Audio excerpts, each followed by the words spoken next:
모두가 궁금해하는 데이터의 모든 것을 알려드립니다. 데이터에 미쳐있는 사람들과 함께하는 데이터 이야기, 데이터릭 지금 시작합니다. 와우! 와우. 와우. 네, 저희 멤버 소개하면서 시작하도록 하겠습니다. 박 박사님.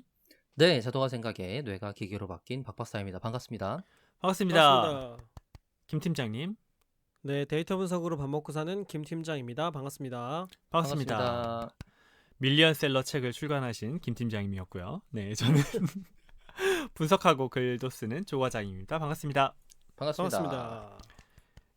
저희 공지사항 먼저 말씀드리고 시작하도록 하겠습니다. 데이터릭은 팟빵, 유튜브, 애플 팟캐스트에서 들으실 수 있고요. 페이스북 페이지와 노션 홈페이지를 운영하고 있습니다. 여러분의 정기 후원, 수시 후원, 각 채널의 구독과 좋아요가 많은 힘이 되고 있습니다. 계좌로 직접 정기 후원해주고 계신 귀동량님, 우는아이칠님 감사합니다. 그리고 저희 플랫폼인 팟빵을 통해서 정기 후원해주고 계신 달려또또님, 날아가는 오르크세님께도 감사드립니다. 팟빵과 유튜브 공지사항 채널 정보에 후원 계좌가 있습니다. 여러분의 후원은 컨텐츠의 기획과 운영에 소중하게 사용하겠습니다. 방송을 들어주시는 모든 분들께 감사합니다. 감사합니다. 감사합니다.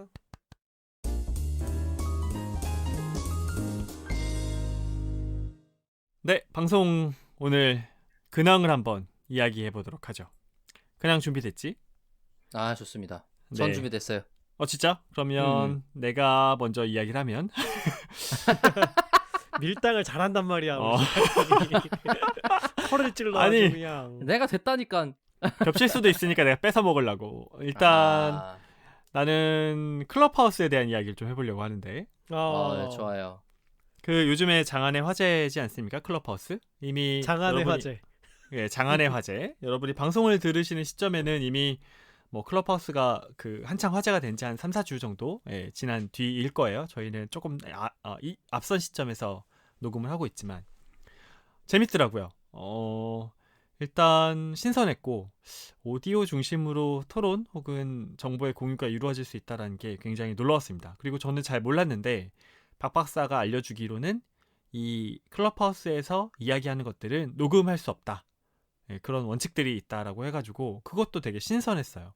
그리고 얼마 전에 저희의 지인이신 오하이오의 낚시꾼 박준성님도 클럽하우스에서 뭐 분석 도구 대결 뭐 이런 주제로도 하셨었고, 또 뭐 지금 시점 기준으로 오늘 2월 15일에는 박 박사도 데이터로 일하는 사람들 뭐 이런 식으로 주제를 만들어서 클럽하우스를 또 열었었고, 이미 3명의 멤버가 조금씩 클럽하우스에 많이 참여를 하고 있는 상황입니다. 그래서 저희도 언젠가 한번은 그 데이터올리 클럽하우스를 열 수 있지 않을까 이런 생각도 해보고 있는 요즘이네요. 두 분 또 재밌게 하고 있죠? 뭐 주로는 듣는 쪽이 더 전 많지만 저도 주로 듣고 있는데 네. 뭐 한 번도 살면서 만나볼 일이 없는 분들의 얘기를 듣는다는 거, 그게 제일 큰 매력인 것 같더라고요. 그쵸. 박 박사는 직접 진행해보니까 어땠어요? 저는 지금 방 진행은 한 3번 정도 한 것 같아요. 네. 박 박사가 제목 낚시를 참 잘하더라고. 그 첫 번째 만들었던 그 이름 뭐였죠? 전형적인 어그로였어요. 뭐 파이썬 드루와 같은 거 써. 뭐 데이터 분석 도구로는 R이 최고다. 뭐 이러면서 썼었는데, 두 분이 잘 모르시는 건데 그게 제가 만드는 한 6번째, 8번째 방이었어요. 그런 거였어요. 방을 저는 리스너로 참석할 생각이 별로 없어서, 제가 폰이 아이폰이 아니다 보니까 리스너로 활동하기가 굉장히 어려운 구조거든요. 들고 다닐 수가 없어서. 그리고 해보라고 김 팀장이 저한테 아이폰 6인가요 이게? 네, 6S. 네, 6S를 빌려주셨는데 얘가 배터리가 얼마 안 가요. 아, 그래요? 네, 그래서 들고 다닐 수가 없어요. 그 꽂아놓고 정도구나, 해야 그게? 되는구나. 그러니까 저는 리스너가 아니에요. 그래서 안 그래도 모더레이터로 있어야 될 것 같다 싶어갖고 이런저런 방들을 만들었었고, 그러다가 이제 대놓고 어그로를 한번 해볼까? 라고 만들었던 방이 그 방이었는데, 낮 시간대 했는데 한 80분 정도 들어오셨고, 생각보다 지금 그 클럽하우스에서 관련 주제로 얘기하시는 분이 많지는 않은가 본지 팔로우도 많이 해주셨어요. 그때 좋게 봤어요, 그 다음에 데이터릭 잘 보고 있어요 갔다가 지금 계속 사람들한테 얘기를 듣는 중이에요. 오늘 2개 열었었고, 그리고 오늘 2개 열었고, 하나가 오늘 제가 이후에 주제할 거에 대해서 다른 사람들은 어떻게 생각하시나 싶어갖고, 미리 얘기하면 뭐 데이터옵스란 무엇인가요? 라는 제목으로 방을 열어서 한 점심시간 때였죠? 점심시간 때 한 50분 정도 들어오셔서 해외에 큰 기업에서 다니시는 분들도 데이터 오퍼레이션이라는 팀에 계시는 분들도 자기 일들 소개를 해주시고 의견 공유해 주셔갖고 저도 오늘 소스로서 잘 쓸 예정이고요. 그리고 오후에 뭐 했었냐면 제가 데이터 분석가 모두 소환해 주세요 같은 이름으로 열어서 그냥 들어오시는 분들 프로필 소개하는 걸 했었었는데 그게 생각한 것보다 잘 됐어요. 그래서 6시 넘어가니까 퇴근들 하시고 들어오셔갖고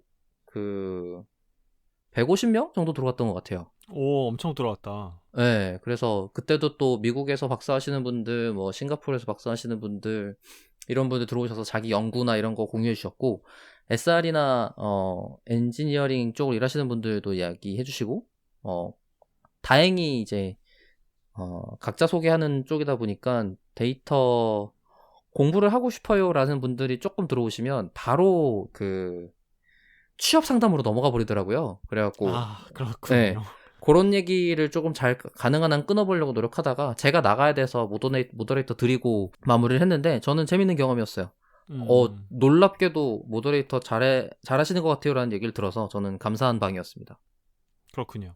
네. 데이터 올리기 통해서 모더레이터의 어떤 역량을 끌어올렸던 건가요? 아니면 원래 잘하던 건가요? 모르겠어요. 근데 클럽하우스를 해보니까 그러니까 라이브로 오디오 비주얼 않게 얘기하기라는 게 말도 안 되게 힘든 일이더라고요. 그렇군요. 네. 그리고 다른 분들도 사실 잘 못해요. 들어보니까. 네. 광역 어그로를 한번 끌어주고. 네. 아니 제가 잘한다는 게 아니라 그러니까 보통 클럽하우스에서 제가 겪어본 바로는 여러 가지 방들이 막 생기고 있는데 그냥 다자 전화 통화하는 것처럼 그냥 계속 다양하게 그냥 오디오 다 물리면서 대화하는 케이스도 있고 그리고 그게 재밌는 왁자지껄한 분위기일 수도 있잖아요. 지금 이 순간 보니까 게임 데이터를 보는 사람들의 잡담도 있고 네. 성킴 교수님이 GPT-3로 무엇을 할지 고민하시는 분들 모두 함께해요. 뭐 이런 것도 있네. 아 맞아 오늘 한다 그랬구나 그거 저희 CTO님도 나오신다 그래갖고 뭐지 CTO님 신나셨네라고 생각했었는데 그렇군요. 어쨌든 뭐 네. 이런 얘기를 해봤고 박 박사가 준비했던 혹시 근황은 이거랑 관련이 있는 건가요? 맞아요. 요 모더레이터 재밌었다라는 얘기를 하려고 그랬어요. 오케이 다음 김 팀장. 나 기가 막히게 끊지 않냐? 아 지금 근황 얘기하라는 거였어요? 네 맞아요. 맞아요 김 팀장 근황. 근황. 네. 근황 네. 없어요. 김 팀장 두잇 쉽게 배우는 알텍스타인 네네. 책이 너무 많이 팔려가지고 네네. 현금이 너무 많이 들어와서 은행에서 김 팀장 계좌를 더 이상 네. 보유해줄 수가 없대요. 그래서 좀 금으로 바꿔가지고 네. 집으로 가져가라고 했다고. 네. 저도 모르는 그런 일이 있었군요. 원래 자기는 관심이 없는 거지. 아 그렇대요. 네. 요즘에는 그 책에 있는 코드들을 네. 웹에서 볼 수 있는 슬라이드로 정리해서 공유하는 일을 조금 하고 있어요. 오. 맞아요. 봤어. 네, 뭐 이렇게 대학에서 강의하시는 분들이나 뭐 스터디 그룹 하시는 분들이 좀 정리된 코드가 있으면 하기 편하시잖아요. 그래서 제 책의 코드를 정리해서 이제 깃허브에 공유를 하고 있습니다. 모두 다 보실 수 있게끔. 그때 그게 지난 책에서도 그 책의 인기에 이제 제가 볼 때는 중추 중에 하나였을 텐데 이번에도 역시 준비를 하고 있군요. 네, 그런 면도 중요한 것 같더라고요. 왜냐면 사람들이 책을 꼼꼼히 보기보다는 코드만 보면서 공부하시는 분들도 많이 있잖아요. 그래서 맞아요. 좀 보기 편하게 정리된 코드가 있고 또 그게 그냥 코드만 쭉 나열된 문서가 아니라 슬라이드 형태로 되어 있으면 사람들이 많이 사용을 하시는 것 같더라고요. 그래서 요즘에는 그 작업해서 페이스북으로 공유하는 일을 하고 있는데 생각보다 반응이 되게 좋아요. 공유가 많이 되고 있고 물론 이제 공유를 하신다고 그걸 읽는 건 아니라는 것을 저는 알고는 있으나 그래도 관심들을 많이 가지시더라고요. 다행이죠 뭐.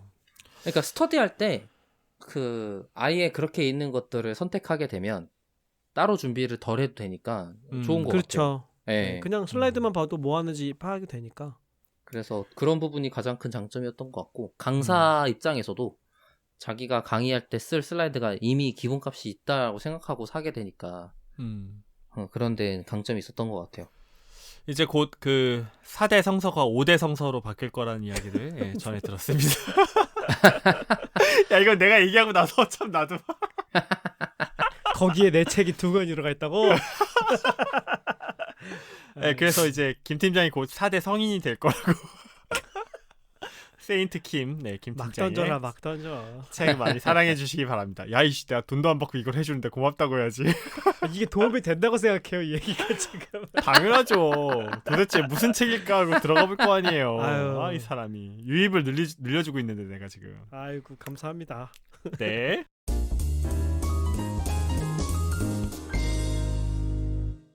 자, 이제 본론으로 들어가 보도록 하겠습니다. 오늘은 박 박사님이 그 요즘 한창 뜨고 있는 그 용어가 나온 지는 좀 시간이 됐지만 요즘 한창 더 트렌드로 부각되고 있는, 주목받고 있는 데이터 옵스에 대해서 여러분께 소개해 주신다고 주제를 들고 왔습니다.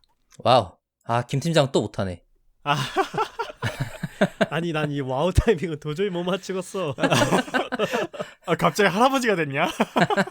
모르겠으니까 그러지. 아, 안 되겠습니다. 이걸 네. 어떻게 모를 수가 있지? 그러니까.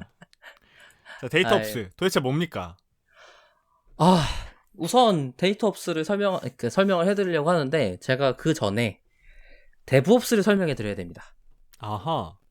오늘의 데이터옵스라는 단어는 데이터 사이언티스트가 유니콘인 것 같은 희한한 모든 온갖 용어들의 잡탕밥인 거와 마찬가지로 잡탕밥. 데이터옵스도 어디 뭐 신계쯤 가 있는 슈퍼 조직 같은 느낌이에요. 그러다 보니까 근데 이제 그거에 기반하고 있는 그다음에 아이디어가 시작된 관점이 사실 최근의 기억들이어서 그런 것들을 조금 소개해드려야 되는데 기술적인 내용들만 너무 하니까 쭉 그냥 따라가기 바쁘고 그게 뭔지 모르고 넘어가는 스트레스 받는 일들이 좀 발생하더라고요. 그래서 용어를 조금 설명해드릴 거예요. 우선 데브옵스, 개발 쪽에서 데브옵스란 무엇인가, 그리고 사람들이 어떻게 느끼고 있는가 모르겠어요. 그냥 제 관점에서는 어떻게 해석할 수 있겠는가 정도로 보시면 좋을 것 같고, 그리고 데이터옵스가 어떤 걸 포괄하고 있고 어떤 걸 목표로 하고 있는가 등등을 설명을 해드릴 텐데요. 우선 데브옵스부터 해볼게요. 데브옵스는 데브, 개발, 오퍼레이션, 운영이 보통은 두 팀으로 나누어서 진행됐었어요.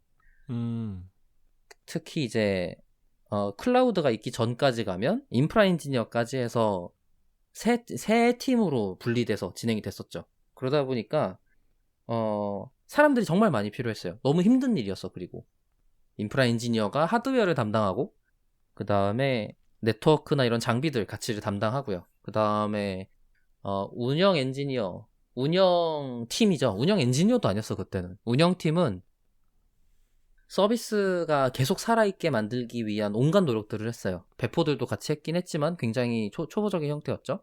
그리고 개발팀은 코드 개발만 했습니다. 코드 개발을 하는 데 있어서 워터폴 방식이란 걸 사용했었는데, 워터폴 개발 방식이라고 하는 건 설계도를 그려요. 그쵸. 네, 폭포죠. 폭포수 방식이라고 합니다. 폭포수 방식은 위에서 아래로 결정된 걸 내려보내서 그대로 다 끝나는 걸 표현하면서 워터폴이라는 표현을 사용했는데, 왜 그러냐면 설계가 처음부터 만들 게 완성돼요. 그냥 중간에 변경하지 않아. 그때 옛날에 한번 방송에서 제가 한번 얘기했었는데, 이거 좀 고쳐줄 수 있어요? 라고 하면 건물 들어 1cm 옮기는 거랑 똑같은 얘기 나 한 적 있잖아요.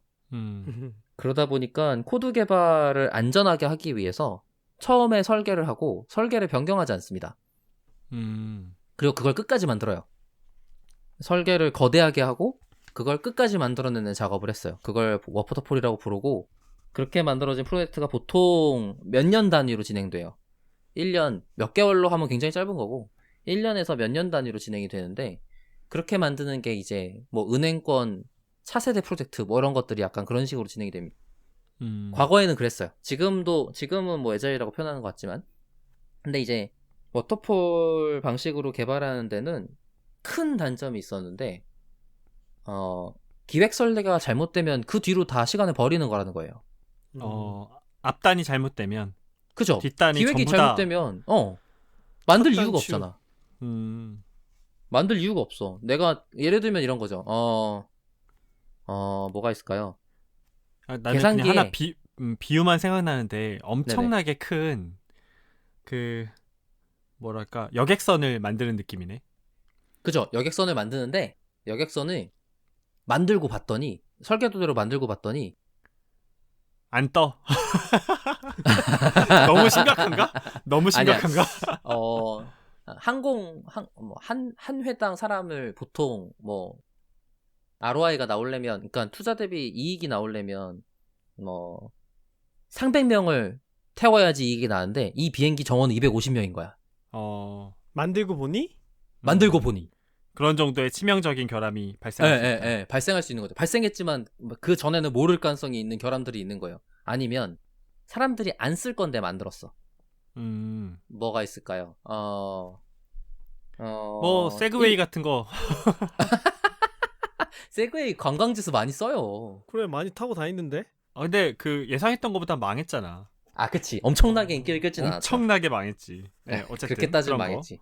네. 아니면 뭐 지하 3층에는 뭐 사람이 한 달에 한 번 들어가는데 거기 화장실을 만들었거나 뭐 이런 거예요. 이제 개발을 지금 현실 세계에 비유하고 있는 거죠. 네네네. 지하 1, 2, 3층에는 화장실이 없는데 화장실은 지하 3층에 있어. 근데 거기에는 사람이 한 달에 한 번 가. 뭐 이런 식인 거야. 아무도 그러니까- 안 할 걸 안 쓸 걸 만들었다. 그쵸. 만들어 놓은 거예요. 근데 그러면 1년 아니면 몇 개월씩 여러 사람이 매달려갖고 엄청나게 만들었는데 그게 잘못 만들었을 가능성이 농후해지는 거죠. 왜냐면 개발일이라는 건 약간 연구랑 비슷해서 만들어 보지 않으면 그렇게 될지 몰라요. 리서치한 그냥 내가 이렇게 될 것 같아 라고 상상한다고 되는 문제가 아니야. 그러다 보니까 그렇게 해서 실패하는 프로젝트가 너무 많았어. 만들었는데 사람들이 안 써. 만들었는데 잘못 만들었어. 이런 게 너무 많은 거예요. 그거를 고쳐보고자, 그런 문제를 좀 줄여보자. 아니면은 그렇게 했는데도 불구하고 잘하는 팀들이 있었는데 걔네는 어떻게 하지? 이런 것들 갖고 만들어진 개발 방식? 모르겠어요. 단어를 정확하게 뭐라고 하면 좋을지 모르겠는데 그거를 에자일이라고 합니다. 에자일 개발 방식이라고 표현해요. 대안으로 나온 게. 에자일은 참 번역할 말도 마땅치가 않다. 기민한? 그런 뜻인 것 같아요. 단어 그쵸. 자체는. 네네. 근데 이제 에자일 소프트웨어 개발의 모르겠어요. 핵심은 개발 주기를 굉장히 짧게 만드는 거예요. 그 폭포수, 그러니까 워터폴 방식에서는 앞에 디자인이 완성이 돼야 되고, 그러니까 앞에 여러 기존 프로세스들이 의존성을 가지고 있어요. 디자인이 완성돼야지 설계 문서가 나오고, 설계 문서가 만들어야 개발을 할 수 있어요. 순차적으로 할 수밖에 없다. 네. 그러니까 그래서 또 워터폴이라고 부르기도 해요. 다음 거 계단식으로 워터폴이 떨어지면서 다음 일을 하게 되니까. 그래서 순차적으로 할 수밖에 없어서 시간이 디펜던시가 걸려 있는 것 때문에 절대적으로 줄일 수가 없어. 그 과정 자체를. 아까 이게 한 번에 쫙 떨어지는 폭포가 아니라 여러 단계로 이렇게 나뉘어져 있는 폭포를 상상해야 되는 거예요? 네. 제가 알기론 그런 거 생각하면 될 것 같아요. 그 폭포이긴 한데 김 팀장의 질문에 대답을 하자면 우리 왜 그 술 퍼포먼스 할 때 맨 아래에다가는 잔 10잔 깔고 그 위에 5잔 깔고 그런 걸 한단 말이에요? 그 두 잔 한 잔 깔잖아. 그러면 깐다고요? 조과장 뭘 하는 사람이야? 아니 맨 위에서 술을 부으면 조과장, 그 다음 짠 조과장 어디 가서 그러고 놀았어? 어디 가서 그러고 아니, 놀았냐고. 나는 지금 고급 호텔에서 위스키 따르는 걸 상상했는데 너는 무슨 얘기를 하는 겁니까? 어쨌든 고급 호텔에서 위스키를 그렇게 따라준다고요? 아니 술 퍼포먼스 같은 거 그렇게 하잖아. 뭐 바 쪽에서 바텐더 퍼포먼스라고 생각하시죠. 그런 네. 걸 생각하면 이해가 되더라고요. 계단식 계단식. 아무튼 그런 식이에요. 근데 여러 가지 문제가 발생하는데 어쨌든 워터폴에서 그래서 가장 중요한 게 뭐냐면 문서예요. 문서?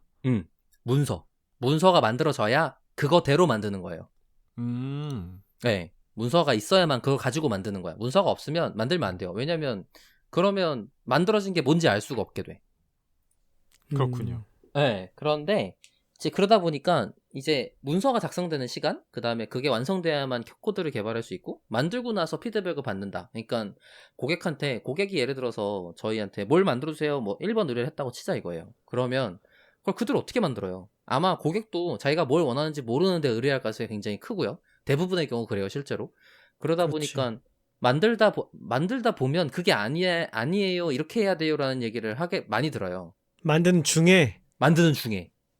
그렇기 때문에 프로젝트가 실패하는 거야. 정확하게는 납기를 맞출 수가 없어요. 일정 안에 만드는 게 불가능해져. 왜냐면 문서가 다 끝나고 그거 보고 컨펌했는데 실제 만들고 있고 만드는 중간에 보니까 그건 아닌 거야. 문서를 보고 실제로 만들고서의 괴리도 당연히 있으니까요. 그래서 고객이 이거 아닌데 이렇게 해주세요라고 피드백하면 고쳐야 되잖아요. 그러면 그 피드백 갖고 문서를 만들고 문서하고 개발하고 다시 해야 돼요. 근데 앞에 있었던 요구사항이 아니기 때문에 설계에서 유연하게 대처할 수 없게 설계돼 있으면 처음부터 다시 해야 되는 거야. 그럼 납기 맞추는 게 말이 안 되는 거죠. 너무너무 어려운 일이 되는 거예요. 근데 그것 때문에 받는 스트레스, 그리고 이게 말도 안 된다라는 거를 여러 개발 프로젝트들 통해서 겪었기 때문에 에자일에서는 크게 이런 워터폴과는 다른 관점에서 에자일 선언문이라는 걸 선언하고 이렇게 만들겠어요 라고 선언합니다. 그거는 간단하게 돼 있어요. 제 기억에 굉장히 짧게 돼 있습니다. 한번 읽어볼게요. 에자일 소프트웨어 개발 선언, 이거는 에자일 매니페스토라고 부르고 제가 데이터옵스 매니페스토도 한번 소개해 드릴 거예요. 한번 읽어볼게요. 우리는 소프트웨어를 개발하고 또 다른 사람의 개발을 도와주면서 소프트웨어 개발에 더 나은 방법들을 찾아가고 있다. 이 작업을 통해 우리는 다음을 가치 있게 여기게 되었다. 공정과 도구보다 개인과 상호작용을. 그러니까 도구를 통해서 무언가 하는 게 아니고 과정을 정해서 하는 게 아니라 각각 사람들끼리 직접 커뮤니케이션 하길 원한다 라는 뜻이고, 포괄적인 문서보다 작동하는 소프트웨어를. 이 부분이 에자일에서 많이 표현되는 결과물 중에 하나인데 매주 데모를 한다고 보시면 돼요. 완성되고 동작하는 결과물을 갖고 피드백을 해요. 그러니까 매주라는 것도 스프린트라고 부르는데 일정 주기마다 결과물을 놓고 그거를 갖고 피드백을 하기 때문에 변경을 쉽게 할 수 있다. 그때까지 갖고 피드백을 받는다가 핵심이고요. 그리고 계약 협상보다 고객과의 협력을. 왜냐면 고객이 모른다 그랬잖아. 그러니까 우리가 만들어서 보여주고 고치고, 만들어서 보여주고 고치고, 그러면서 고객이랑 커뮤니케이션 열심히 해서 더 나은 결과물을 만들도록 노력해야 되는 거예요. 그리고 계획을 따르기보다 변화에 대응하기를 가치 있게 여긴다. 이 말은 왼쪽에 있는 것들도 가치가 있지만 우리는 오른쪽에 있는 것들에 더 높은 가치를 둔다는 것이다 라고 돼 있어요. 그러니까 변화에 대응하기를 핵심이기도 한 것 같은데, 매주 직접적인 피드백, 그 다음에 상호작용을 함으로써 변화, 지금 내가 어떤 걸 만드는 데 있어서 뭘 만든다라는 추상적인 관점 하나, 아니면은 좌우를 살펴보거나 환경을 바라보지 않고 그냥 만들어야 돼요 라는 것만 달려가지 않고 계속 변화를 주시하면서 유연하게 대처하는 것을 노력하겠다 라고 하면서 에자일 소프트웨어 개발 선언이라는 게 나와 있습니다. 이게 이제 데브옵스와 클라우드, 그 다음에 데브옵스를 위한 여러 가지 도구들이 발전하면서 가능한 일이 되기 시작했어요. 폭발한 거죠. 그거 쓰신 분이 그 문서 작성 어지간히 싫어하셨나 보다. 왜요? 그런 느낌이 드는데요. 첫 번째 문서 작성 문서부터. 왜 싫어할까? 문서를 작성하려면 키보드 쓸 수 있는데. 그러니까 쓸데없는 문서 작성이라고 느끼는 뭐 그런 지점이 있는 걸까? 개발에서 문서 작성은 개발자들한테 굉장히 큰 적 중에 하나예요. 왜냐면 그래요? 네, 왜 그러냐면 문서가 개발 코드와 싱크 맞추는 게 무지하게 힘든 일이에요. 따로 논다. 네, 그러니까 문서가 있으면 문서대로 만들어야 된다가 워터폴 방법일 수밖에 없는 이유가 문서랑 일치하게 만든 걸 유지한다는 게 말도 안 되게 힘든 일 중에 하나예요. 예를 들면 뭐가 있을까요? 김 팀장이 책을 그러니까 쇠마다 한 권씩 낸다고 가정하고, 예? R과 RStudio 버전을 항상 싱크를 맞춘다고 생각하는 거랑 같아요. 안 해. 그러니까 포기하잖아, 보통은. 실제로 그런 일이 된다는 거예요? 그런 일이에요. 책이 문서잖아요. 지금 완성된 소프트웨어가 R과 RStudio고 책이 문서잖아요. 실제로 그런 일이 돼요. 문서 만드는 거는 엄청나게 힘든 일이에요. 근데 해야만 하고 또 왜냐면 개발을 다른 사람이 모르니까. 모르는 사람한테 딜리버를 해야 전해줘야 되니까. 되니까. 그러네요. 이 코드가 완성된 결과물을 받는 사람은 개발자가 아니기 때문에 문서를 받아야만 알아들을 수 있단 말이에요. 그러니까 무슨 목적으로 왜 이렇게 짰는지 설명된 문서가 반드시 함께 있어야 되는 거군요. 아니죠. 그게 어떻게 동작한다는 게 설명되어 있는 문서가 필요해요. 네. 그거를 소프트웨어 스펙이라고 불러요. 아니 근데 보통 우리는 코드만 보면 다 개발자는 이해한다는 식으로 생각을 하는데 일할 때는 그렇지 않은가 보네요. 왜냐면 개발자가 고객이 아니니까요. 제가 사실은 지금 약간 데브옵스 에자일 방식으로 개발하고 있는 프로젝트에 참여를 하고 있는데 태스크에 시스템이 굉장히 좀 커요. 근데 네. 뭐 7, 8개의 모듈로 또 나눠지는데 하나의 모듈에 해당하는 뭐 예를 들면 매뉴얼이라고 할 수 있는 기능 설명서가 한 500장 되는 것 같아요. 아니 그거를 누가 보는 거라고요? 사용자가 보는 거라고요? 기준이 되는 거죠. 개발하는 그 아웃풋의 기준. 아, 그러니까 예를 들면 이런 거예요. 우리가 페이스북을 예를 들면 아이패드를 한번 예를 들어볼까요? 아이패드 우리가 그냥 자연스럽게 쓰잖아요. 근데 사실은 그 아이패드에 있는 모든 기능들은 어디엔가는 정의가 돼 있을 거라고요. 개발자들이 다 열심히 글을 써서. 요 버튼을 클릭하면 요게 튀어나오고 이렇게 화면이 바뀐다 이런 식으로. 그쵸. 그 이제 고객 관점에서도 매뉴얼이 있을 거고, 뭐 코드 단으로 가면 뭐 어떤 코드가 작동해서 화면에 어디에서부터 어디까지 어떤 속도로 보여지게 되고, 뭐 X 버튼 어디 위치하고 뭐 이런 게 엄청나게 많은데 저는 박 박사가 지금 설명하는 걸 예전 같으면 이해를 못했을 텐데 요즘 제가 이 프로젝트 참여하고 있다 보니까 야 이거 개발자들이 글 쓰는 게 이거 정말 장난이 아니구나라는 생각이 들었습니다. 그러니까 지금 조 과장님 같은 경우는 문서를 만들면 키보드 치고 좋지 않아요가 아니고 개발은 키보드 치는 거예요. 근데 그걸 더 하는 거야. 네. 그러니까 김 팀장한테 설명을 하자면 사전을 만드는 느낌이에요. 제가 옆에서 봤을 때는. 비슷해요, 비슷해요. 국어 사전 같은 걸 만드는 느낌이야. 비슷해요. 내가 만든 언어에 대해서. 그 텍스트 마이닝 하는 거랑 별로 안 다른데 박 박사? 저는 그래서 이렇게 안 합니다. 워터폴로 안 해요. 그렇구나. 지금 안종 옛날 방식 얘기하는 거구나 지금. 그럼요. 네네. 그래서 다큐멘트 에즈 코드라는 개념이 있어요.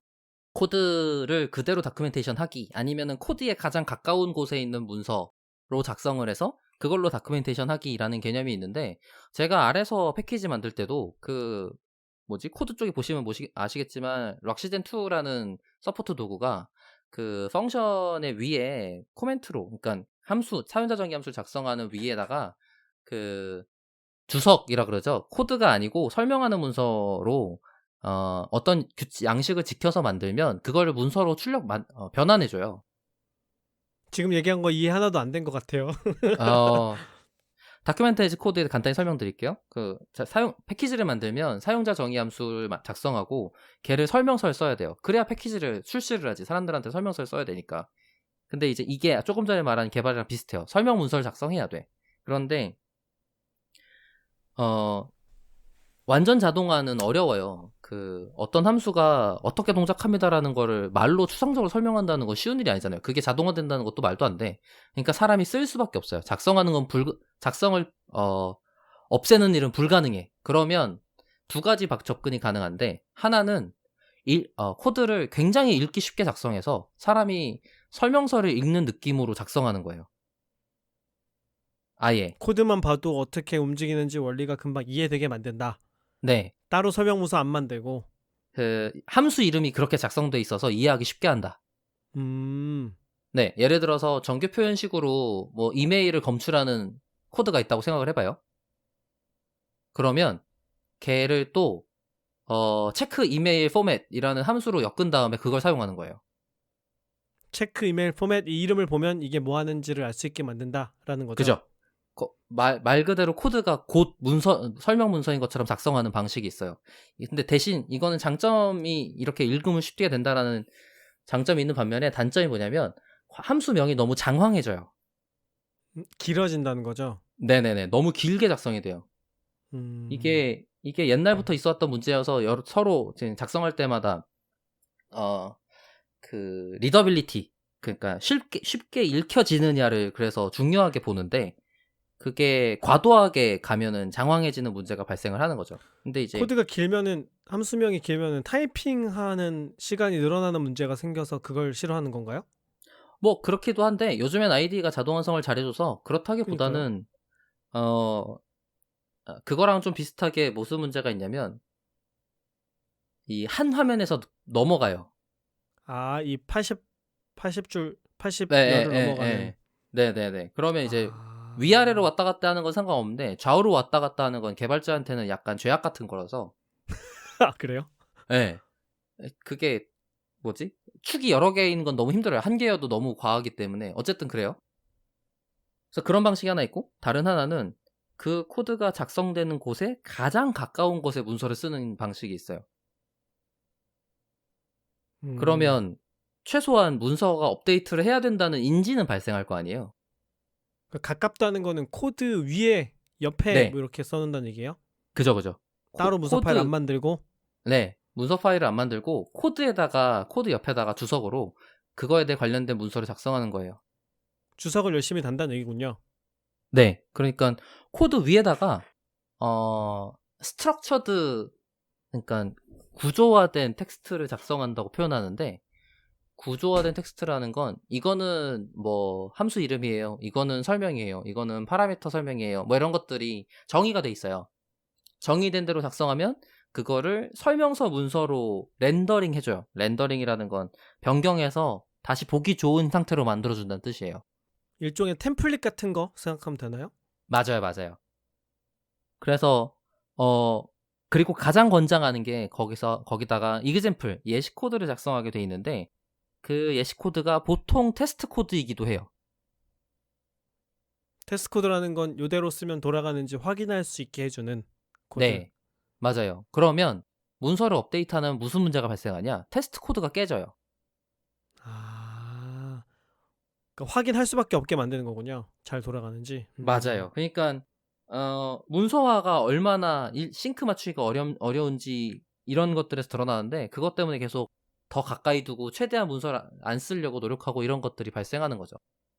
그러다 보니 이 에자일 선언, 그 다음에 데브옵스에서는 아예 처음부터 동작하는 코드만 사람들한테 딜리버리 하겠다, 제공하겠다 라는 걸 원칙으로 삼으려고 노력해요. 그래서 더 기능을 작게 쪼개고 더 잘게 쪼개진 거를 전달하려고 노력하게 되는 거죠. 저희 선생님, 근데 그 데이터 업스는 언제 나오나요? 아마 1시간짜리로 생각하고 있었는데 데이터옵스가 다음 시간에 나오지 않나 싶은데. 지금 워터폴하고 에자일하고 나온 거죠? 맞아요. 끊어볼게요. 어쨌든 이제 데브옵스 네.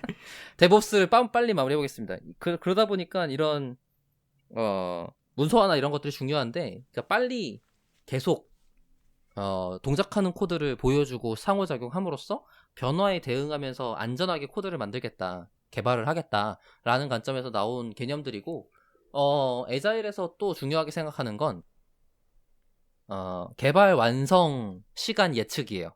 추정이지, 정확하게는. 중요하겠다. 네, 굉장히 중요해요. 그래서 뭘 하냐면, 방금 말한 것들을 다 어떤 기능 단위로 쪼개는 일을 먼저 한 다음에 그 기능에다가 뭘 부여하냐면 포인트를 부여해요. 포인트. 그 다음에 근데 그 포인트가 얼마나 걸리겠어라는 감각이 아니고 얼마나 어려워라는 감각이에요. 개별로 카드들을 만들어서 그런 여러 기능들을 작성을 다 해놓고 전부 다 작성해놔. 그러니까 그 작성해놓고 던져놓는 곳을 백로그라고 불러요.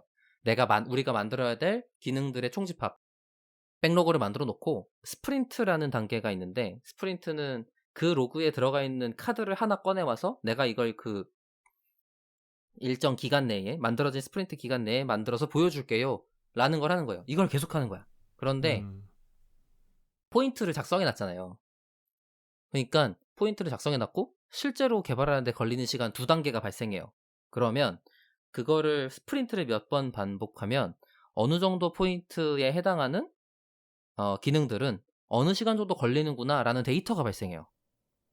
우리 개발팀은 이렇게 느끼고 있는 포인트에 대한 기능들을 어느 정도 시간에 걸려서 완성하는구나 라는 데이터가 쌓이기 시작해요.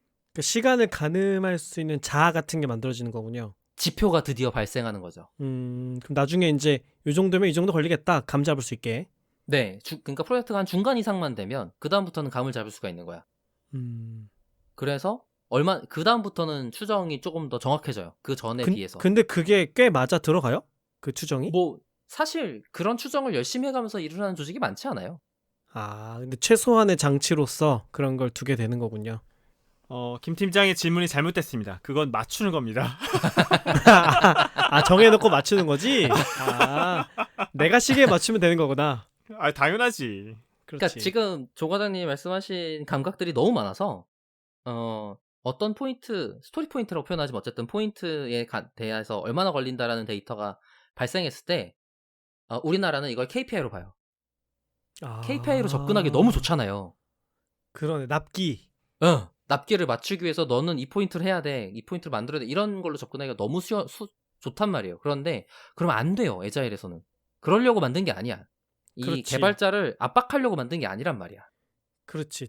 좀 네. 자유롭게 일할 수 있게 하려고 만든 건데. 네. 그리고 현실적인 스케줄링을 하기 위해서 만든 거고 막판에 몰아쳐서 일하기 싫어서 만든 거란 말이에요. 근데 그게 생각보다 잘 적응해서 하는 게 쉬운 일이 아니더라고요. 우선 스토리 포인트를 협의해서 선언한다. 부터가 우선 잘 안 지켜지고 그러고 나서 그거를 가져가서 뭐 작성한 다음에 결과물을 보여준다. 하고 나면 그게 자기의 실력이 되는 것 같아서 그런 것들을 조금씩 고치기 시작해요. 포인트를 오래 걸린다 싶으면 올리고. 그러니까 시간 대비로 포인터의 난이도를 감각을 잡는 게 생각보다 쉬운 일이 아니어서 이게 또 잘 안 되더라고요. 어쨌든 근데 그런 방식으로 해서 추정을 해보려는 노력들, 일을 좀 잘 해보려는 노력들이 에자일에서 비롯된 게 아닌가라는 생각을 하고 있고, 이럴 때 이런 데브옵스는 그렇게 일을 하면서 운영까지 같이 진행을 해보겠다라는 관점으로 진화를 하게 되는데, 그게 왜 그러냐면 클라우드, 그 다음에 여러 CI/CD 도구들, 이런 개발에 서포트하는 자동화 도구들이 급속도로 성장했어요. 그래서 아까 처음에 얘기했었던 개발자, 그 다음에 운영자, 그 다음에 인프라 관리자 이런 사람들이 다 필요한 게 아니라 개발자가 운영도 해 같은 느낌으로 말하기 시작하면 모든 사람들의 적이 되는 겁니다. 그게 아니고 한 팀이 그 제품에 대한 개발과 운영 피드백을 한꺼번에 함으로써 학습 사이클을 같이 돌릴 수 있게 만드는 게 핵심이에요. 운영을 했기 때문에 생기는 러닝 커브라는 게 발생한단 말이에요. 보통 운영자가 따로 있으면 운영자 쪽에서 운영하면서 생기는 이슈들을 개발팀에 이슈 레이징을 해요. 운영하다 보니까 이런 문제가 생겼어요 라고 개발팀에게 전달을 해줘. 근데 자기가 직접 겪은 게 아니라서 그거에 대한 운영 그 난이도를 체감하지 못해요. 문제점을 체감하지 못한단 말이에요. 그래서 개발이랑 운영이 한 팀에서 병합돼서 운영할 때 생기는 레슨런을 개발에 다시 인입해서 새로운 개발이 그 애자일하게 반영되어서 배포될 수 있어야 이게 안전하게 돌아가고 더 효과적으로 개발이 될 텐데, 그런 것들이 학습이 사이클이 한 곳에서 이루어지지 않는다라는 문제가 있어서 이런 데브옵스를 해보려고 노력들을 많이 하고 있습니다. 그게 말씀드린 것처럼 도구들이 굉장히 빨리 진화했고 서포트하는 도구들이 많아졌어요. 자동화 도구들이 굉장히 많아져서 적은 수의 사람으로도 데브옵스, 그러니까 개발부터 운영까지를 한꺼번에 학습 사이클을 돌릴 수 있는 상황이 가능해진 거죠. 드디어. 그래서 데브옵스라고 하면 사실 데브옵스 팀이라는 단어가 있는데, 데브옵스 팀은 개발을 하는 팀이 아니고요. 개발 조직이 데브옵스 문화, 데브옵스의 사상대로 개발과 운영을 한꺼번에 해서 레슨런을 가져갈 수 있도록 도구들을 서포트하는 팀이에요. 개발팀을 지칭하는 게 아니고. 네, 개발팀을 지칭하는 게 아니에요. 제 생각에는. 그래서 데브옵스 팀이라 그러면 아무리 많아봐야 2-3명? 5명도 넘기 힘들어요. 그리고 그러니까 스텝 조직이라고 봐야 되는 건가요? 거의 그런 식으로 그러니까 개발자 서포트 팀 같은 느낌에 가깝죠. 매니징하는 팀? 아니요, 매니징이 아니에요. 매니징이라기보다는 다른 한글 용어가 뭐가 있을까요? 한글 용어 뭐가 있을까? 관리가 매니징이구나. 관리가 매니징이지. 인프라 팀이 좀 더 가까운 것 같아. 인프라 팀. 네, 인프라는 예를 영어인데? 인프라가 뭐가 있지? 인프라를 한글로 뭐라 그래? 아무튼 기반 시설 팀. 근간 팀 뭐 모르겠어. 근데 이제 인프라 팀이라고 볼 수 있는 이유가 뭐냐면, 개발 조직이 데브옵스를 하기 위해서 모니터링 도구, 배포 도구, 운영 자동화 도구, 뭐 빌드 도구 이런 것들을 다 따로 세팅하려고 들면 일이 많아요. 그런 거를. 네, 그러다 기반 보니까 깔아주는 거 맞네요. 맞아요. 기반을 깔아주는 거예요. 그래서 어떤 도구를 사용하면 좋고, 그리고 그럴 때 전체적인 개발팀의 생산성을 향상시키기 위해서 자동화할 수 있는 여러 가지 것들을 작업하는 것들을 데브옵스 팀에서 하게 돼요. 예를 들어서 뭐 이런 거죠. 윈도우 깔아주고 크롬 깔아주고 뭐 이런 거죠. 그렇게 비유하면 야, 엑셀. 너 나빴다 진짜. 엑셀 깔아주고 그다음에 한글 깔아주고 뭐 그렇게 볼 수도 있을 것 같은데 그다음에 카톡. 그건 이제 설치하고 끝나는 거고, 뭐가 있으면 좋지? RPA 팀 비슷한 거예요. RPA 팀이랑 비슷하다고 볼 수도 있겠다. 업무 자동화 전문 팀이 있어서 스텝 조직에서 일을 하고 있는데 그 일들을 자동화해서 일들을 서포트해 주는 거라고 보시면 좋을 것 같아요. 좀 비슷해. 정확하게 그거라고 보긴 어렵지만. 그래서 그러면 이제 이 데브옵스가 결국에는 어떤 걸 하느냐? 제품을 개발하고 제품을 출시하고 그 다음에 버그를 해결하고 그 다음에 잘 서비스가 운영되고 있는지 모니터링하고 뭐 이런 그 다음에 고친 코드가 문제없이 계속 동작할 수 있는지 테스트를 작성하고 그거를 확인하고 이런 과정들을 하게 될 텐데 그 과정 하나하나가 모두 자동화거리고 지금 굉장히 많은 도구들이 자동화돼서 제품으로 출시되고 활용되고 있어요. 도커가 가장 대표적이고 쿠버네티스도 마찬가지고 그라파나나 뭐 프로메테우스나 이런 모니터링 도구도 마찬가지고 다른 클라우드에서도 당연히 제품들을 제공을 하고 있고요. 근데 이제 이렇게 서비스를 운영해본 경험들이 드디어 개발팀에게 생기기 시작하면서 데이터 엔지니어링 팀의 변화가 오기 시작합니다. 아, 드디어 선생님 데이터 그 옵스가 나오는군요. 뭔가 데이터 관련된 게 나왔다 이제. 드디어 옵스가 나올 준비를 해보겠습니다. 데이터 엔지니어링 팀이 사실 회사마다 역할이 조금 다른데 데이터 엔지니어링 팀이 실제 서비스에 직접 그러니까 사용자의 인풋에 대한 반응으로 결과물을 사용자에게 직접 주는 데이터를 프로세싱하는 데이터 팀이 있고요. 그러니까 고객이 아니지. 분석가에게 분석용 데이터를 제공하는 데이터 엔지니어링 팀이 있어요. 이 둘은 다른 거예요. 고객한테 전달하면 백엔드 엔지니어가 그 일을 많이 하고요. 데이터 분석가에게 제공한다고 하면 데이터 엔지니어가 조금 더 ETL이라고 부르죠. 익스트랙트 추출하고 T 트랜스폼 변경하고 로드 해서 데이터를 전달하는 것을 총칭하는데 그렇게 만들어진 여러 과정들이 안전하게 돌아가서 데이터 분석가가 계속 사용할 수 있게 그리고 그렇게 만들어진 데이터를 또 정형화해서 BI 그러니까 비즈니스 인텔리전스 대시보드 같은 데 전달해서 데이터를 볼 수 있도록 하는 일련의 과정들을 전문적으로 수행하는 사람이 데이터 엔지니어고 데이터 엔지니어 팀일 텐데 맞아요. 아까 그 클럽하우스에서도 라인에서 일하시는 엔지니어분이 자기네는 데이터가 워낙 많아서 그런가 전문 엔지니어링 팀이 각 부문마다 있대요. 오. 네, 뭐 당연히 그럴 수도 있을 것 같아요. 별도 조직이 하나가 있는 게 아니고. 네, 큰 조직이 전부 다 세팅하는 게 아니고 각자 이게 부문마다 있어서 그쪽에 사람을 많이 쓰고 있다 이미 라는 거를 공유를 해주셨었고 저도 그럴 법하다고 생각했던 것 같아. 근데 이제 이 엔지니어링 팀은 사실 그러다 보니까 무슨 일을 하냐면 데이터 오케스트레이션 그러니까 ETL을 할 때 어떤 여러 가지 파이프라인 절차라는 걸 하게 되는데 그 과정들이 잘 수행됐는지 문제가 없는지 스키마라고 불러요. 데이터베이스에서는 데이터를 정합성이라고도 표현을 하는데 정합성이 맞게 설계가 됐는지를 확인하는 걸 스키마라고 하거든요. 근데 그 스키마가 잘못되진 않았는지 아니면 이전 스키마랑 호환성에 문제가 없는지 이런 것들을 확인을 해야 돼요. 그게 다 이제 제품의 버그거나 문제거나 잘못된 점을 만들기 때문에 그런 것들이 굉장히 어려운 일이에요.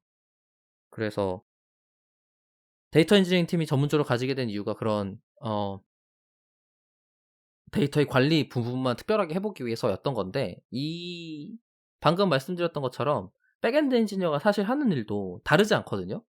크게는 다르지 않아요. 고객의 인풋으로 만들어진 데이터를 통해서 이런저런 처리를 거쳐서 궁극적으로 고객에게 돌려줄 거냐 아니면 그거를 데이터 분석가에게 전달할 거냐 라는 것 때문에 그 프레젠테이션 하고자 하는 고객 포인트가 다른 거지 결국에 둘이 하는 일이 엄청나게 다르진 않단 말이에요. 물론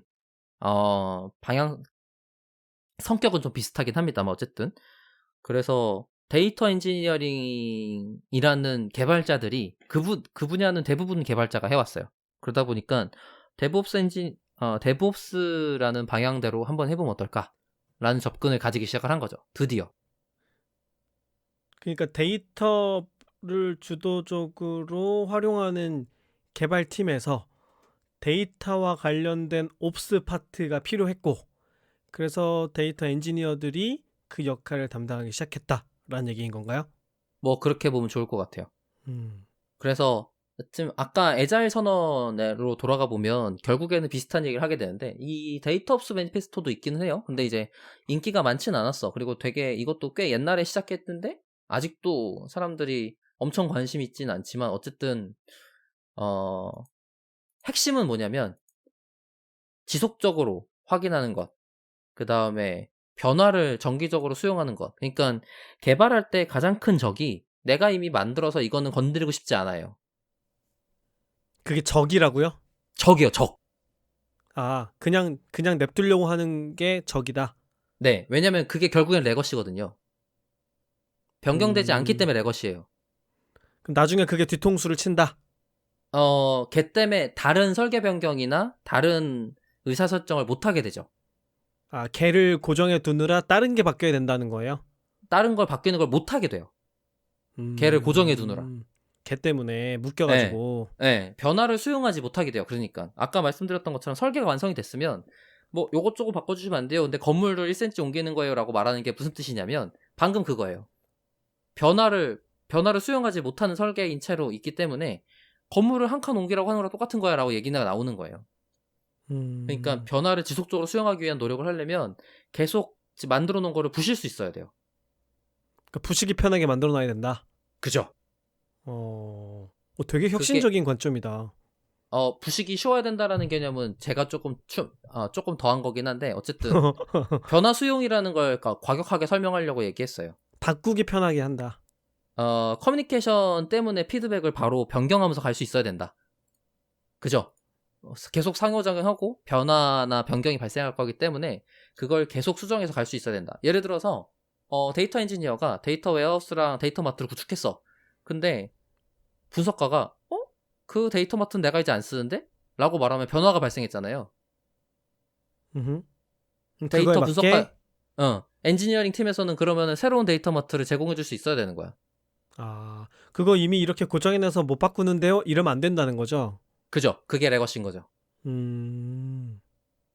그래서 박 박사가 보통 뭔가를 싫어한다는 표현을 할 때 레거시라고 표현하는 거구나. 아, 맞죠? 변경하는데 장애가 되는 무언가들을 다 레거시라고 표현해요, 저는. 뭐 보수적이라고 그게 인간 표현할 수도 아니에요? 있겠고. 인간? 아, 인간이 그렇다고? 인간이 아니 인간? 인간이 레거시다? 뭐 그럴 수 있죠. 뭐 그러니까 인간은- 옛날에 한 선택들 중에 그 아마존에서도 선택을 1종 선택이랑 2종 선택이라고 표현한 걸 봤던 것 같아요. 두 개가 뭔지 정확하게 기억은 안 나고 그 단어가 맞는지도 모르겠지만 자기가 해야 될 의사결정은 바꾸기 쉬운 의사결정이랑 바꾸기 어려운 의사결정 두 가지가 있대요. 그래서 자기는 바꾸기 쉬운 의사결정은 안 하고 바꾸기 어려운 의사결정만 한다는 거예요. 누가? 제품 에조스가. 네. 네. 자기는 경영자인 자기는 네, 그래서 중요한 결정을 하루에 3개 정도 하면 굉장히 많이 하는 거래요. 바꾸기 어려운. 네, 워크데이 내내 하는 결정이 3개 정도 된다는 거야. 근데 바꾸고 쉬운 결정들은 자기가 할 필요가 없고 그거는 마음껏 해도 되고 그건 바꿀 수 있으니까. 바꾸기 쉬우니까. 잘못된 의사결정이어도 나중에 다시 바꾸면 되는 거니까. 맞아요. 근데 이제 애자일의 핵심은 굉장히 많은 부분을 바꾸기 쉬운 상태로 만드는 게 핵심이에요. 그러다 보니까. 그게 분석가가 아예 심지어 의사결정을 할 수 있도록 만들어줄 수 있도록 그런 환경을 제공하게 만드는 거죠. 데브옵스 같은 경우도 그런 개발 변경들이 가능할 수 있도록 환경 구성을 하는 게 중요한 관점이라고 저는 생각해요. 뭐 데이터 옵스도 아마 마찬가지지 않을까라고 생각을 하는 거고 지금 데이터 옵스라는 이 옵스가 단어가 붙었을 때는 이런 민첩한 그 다음에 변화에 기민하게 대응하는을 중요하게 개념적으로 볼 수 있는데 사실 오퍼레이션이라는 단어가 실제로 운영팀이다라는 식으로 넘어가 버리면 그게 약간 와전돼요. 왜냐면 거버넌스라든지 시큐리티라든지 접근 제어 이런 것들을 한꺼번에 통칭하게 되는데 사실 데이터 옵스 자체가 통칭하기도 해요. 그 단어는 데브옵스에서도 비슷하게 나오는데 그걸 데브섹옵스라고 불러요. 디벨롭먼트, 시큐리티, 오퍼레이션. 그래서 데브섹옵스라고 한꺼번에 통칭하기도 하는데 데이터옵스에서도 데이터섹옵스라는 단어를 쓰면서 표현하기도 하더라고요. 그러다 보니까 큰 기업에서는 시큐리티가 언제든지 중요하구나라는 걸 좀 다시 한번 느꼈던 것 같아요. 그러니까 한 조직이 그 일을 다 담당하는 경우에 그렇게 이름을 붙인다는 건가요? 아까도 얘기했지만 그렇게 신경 쓰려고 노력하는 개발 조직이 있는 거고 그걸 서포트하는 팀 이름을 아마 그렇게 붙여야 되지 않나라고 생각합니다. 데이터 옵스도 마찬가지로 마찬가지인데 약간 트렌드가 달라요. 이게 왜 그러냐면 데브옵스는 어쨌든 대상이 개발자잖아요. 그러다 보니까 뭘 해주면 그걸 어떻게든 써보려고 하거든요. 자기한테 도움된다는 걸 알고 있으니까. 근데 분석가 조직은 개발자가 아닌 거야. 앱 사용자랑 거의 똑같은 거예요. 그래서 뭘 안 할라 그래. 그러다 보니까 데이터 옵스 쪽은 솔루션, 플랫폼으로서 접근하는 케이스가 훨씬 많아요. 뭘 안 할라 그런다란 얘기는 어떤 더 효율적인 방법론을 제안했을 때 수용하는 정도가 개발자에 비해서 떨어진다는 얘기예요? 네, 비슷한 것 같아요. 네. 그러니까 어, 뭐가 있으면 좋을까요? 예를 들자면 뭐 R을 파이썬 쓰고 있는 사람한테 R 쓰자 했더니 싫어요 한다든가 뭐 이런 건가요? 그거는 그건 모르겠어. 그러니까 예를 들어주세요. 예를. 그건 너무 좀 과격한 얘기가 너무 같고. 크고 너무 크고. 예. 뭐 클라우드 시스템을 바꾼다 뭐 이런 거? 아니 뭐 간단하게 이렇게 될 것 같아요. 뭐가 있을까요? 데이터 엔지니어링 팀이 따로 있고 데이터 분석팀이 있는데 데이터 분석팀이 엔지니어링 팀한테 어떤 맡은 맡아주세요라고 요청하면서 하고 있었어. 근데 엔지니어링 팀이 혁신적으로 너가 나한테 요청하지 않고 여기다가 이렇게 넣으면 직접 할 수 있어. 너가 직접 할 수 있어 이렇게 했잖아요. 신날 것 같죠? 일이 늘어나잖아. 네가 해. 네. 현실적으로는 그렇게 안 된대요. 예. 아, 그냥 요청대로 하고 싶어 한대요. 뭘 굳이 그렇게 혁신적으로 바꿔요. 하던 대로 해도 잘 됩니다. 이런 태도를 취한다. 그죠. 너가 하는 일인데 왜 내가 할 일이 아닌데 제가 하는 일이 저한테 오는 거잖아요. 근데 이거는 분석가라서가 아니라 직장인이 모두 다 그런 거 아니에요? 아, 맞아요. 근데 뭐 음, 데이터옵스 야서뿐만 아니더라도 약간 데브옵스도 약간 제가 볼 땐 편견도 있는 것 같아요. 그런 제가 봤던 글에서는 그렇게 표현해놨는데 왜냐면 데이터옵스 플랫폼을 제공하는 회사에서 작성한 보고서다 보니까 아마 데이터옵스는 솔루션이 따로 필요하다라는 걸 강조하고 싶어서 넣은 멘트는 맞는 것 같아. 근데 제가 팀에서 개발 일을 하면서 느끼는 거는 개발자는 유연하다. 아니요, 개발자라고 썩 그렇지도 않은 거는 같다. 개발자라고. 네. 그러면 이렇게 정리합시다. 나는 유연하다. 아니죠. 저는 신기한 놈 이상한 놈이다. 알겠어요. 나는 너무 실험적이다. 그건 맞는 것 같아. 오케이. 뭐지? 뭔가 새로운 걸 접근하는데 사람들에게 꽤 많은 이득, 그러니까 지금 사용하는 것보다 조금 더 나은 이득을 제공하면 사람들이 안 변한대요. 그거는 공감이 하는 것 같아요. 왜냐면 지금 이게 그치, 변하는 데 쓰는 에너지가 더 드는 거지. 맞아요.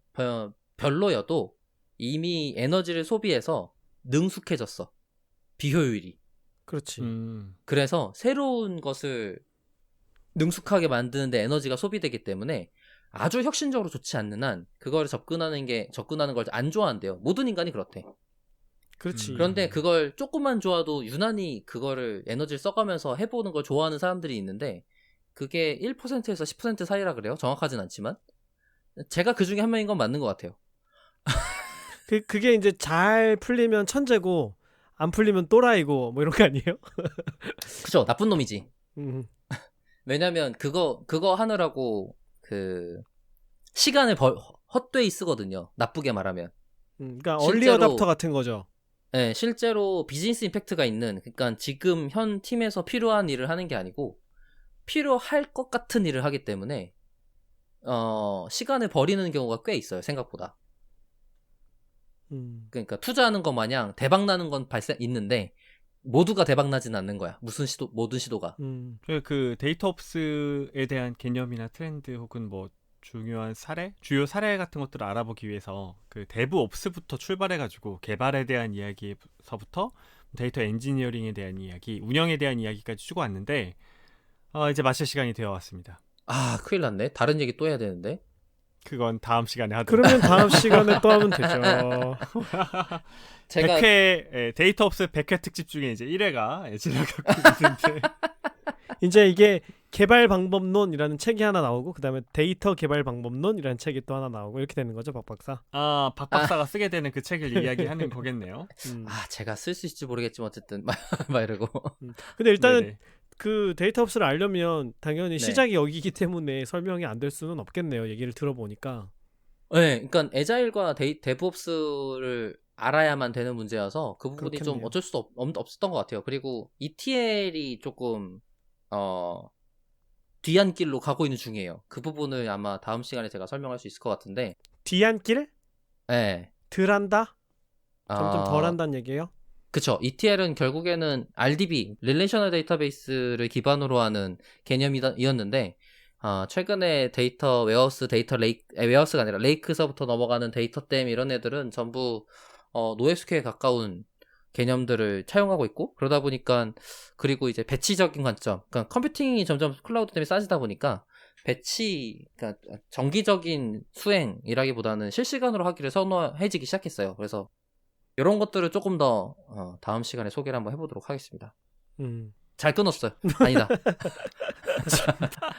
잘했어 박 박사. 뭐 누가 너 자신한테 지금 그러는 거야? 아, 빨리 잘 끊었습니다. 이거 다음 네. 시간에 해야겠네요. 맞아요. 네네. 그러면 여기까지 하고 저희 멤버 소감 듣고 방송 마무리해 보도록 하겠습니다. 김 팀장님 어떻게 들으셨어요? 네.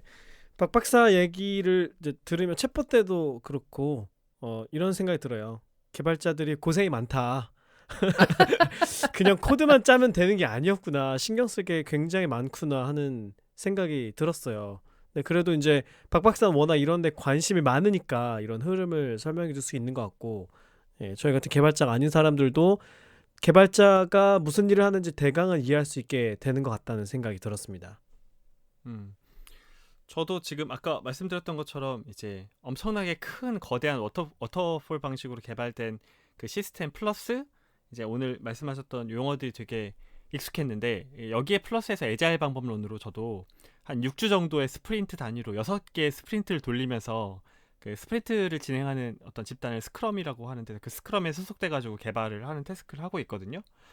근데 진짜 개발자분들 고생 많으시겠다는 생각이 많이 들었고, 뭐 오늘의 주제는 개발, 그러니까 데브옵스가 아니라 데이터옵스였지만 어쨌든 개발도 워터폴 방식에서 데브옵스 방식 혹은 에자일 방식으로 바뀌었던 것처럼 데이터 분석도 저희가 그 프로세스에 대한 부분, 개선해야 될 부분이 굉장히 많았잖아요.